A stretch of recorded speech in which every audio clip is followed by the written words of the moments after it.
Christian nationalism is un-American, so I know a thing or two about Christian nationalism. In my last video, what is Christian nationalism, I answered that question, but I didn't really explain that Christian nationalism is white Christian nationalism. There's a nugget of truth in it.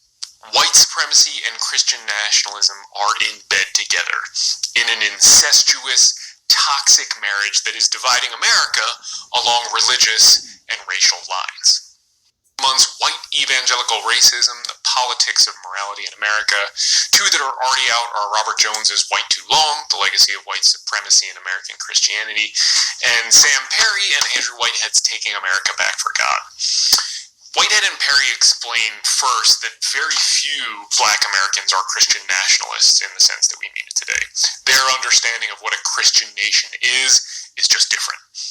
And second, they explain that Christian nationalists hold some distinctly racist and xenophobic views on, for instance, police brutality.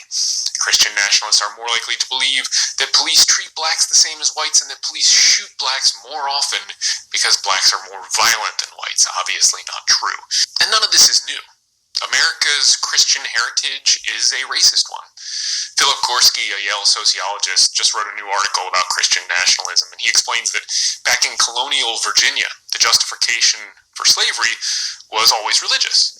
Gorski writes, Black and native peoples could be enslaved, it was believed, because they were heathens. But as more enslaved Black people converted or were forced to convert to Christianity, a new justification for their continued enslavement was found.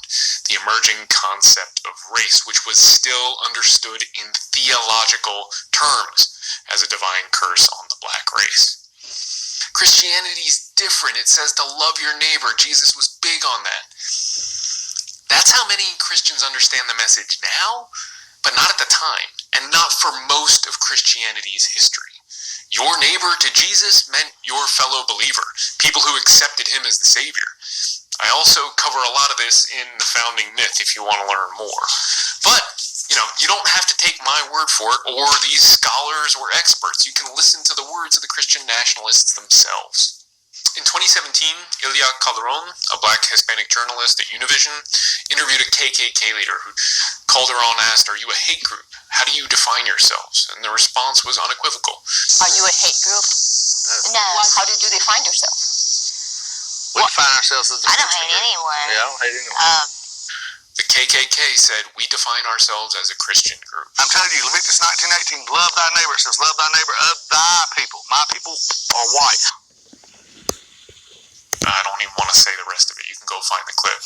But like God said, we will chase you out of here, and it's going to be a thorn. Are you going to chase me out of here?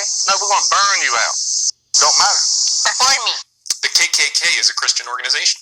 The Klan burned crosses as a symbol of sacrifice and service, a sign of the Christian religion sanctified and made holy nearly 19 centuries ago by the suffering and blood of 50 million martyrs who died in the most holy faith. That's Robert Jones, Bob Jones, who said that, his university. We'll get more to him in a minute. Look, that sounds awful now, and it is. But this is how people interpreted the Bible for 2 millennia. The idea that racial equality is inherent in Jesus' words is new. And even during the civil rights movement, you could find the opposite preached pretty regularly and pretty heavily. I write about this. I write about the Sunday after the Supreme Court decided Brown versus Board of Education. Integrating the nation's schools was a topic for sermons. Reverend Carey Daniel of the First Baptist Church of West Dallas delivered a sermon titled God, the Original Segregationist. He published it in a pamphlet form and it sold over 1 million copies.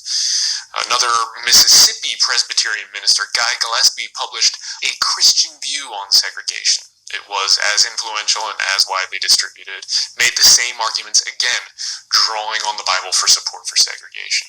And Bob Jones, the evangelist and founder of the eponymous religious school, Bob Jones University, infamously declared that segregation was scriptural in a 1960 Eastern sermon. He said, "If you are against segregation and racial separation, then you are against God. It's the chosen few are saved and the rest are damned." Christianity was not, for a very long time, about universality. It was about us and them. That's why people who don't believe in it are tortured forever in hell. And look, I appreciate the modern and moderate separate strains of Christianity that think neighbor means your fellow human being. That is better. But is white Christian nationalism. This is the Christian nationalism that Trump rode into the presidency. This is the Christian nationalism that attacked our capital on January 6th. This is the Christian nationalism that is an existential threat to the American Republic. White Christian nationalism.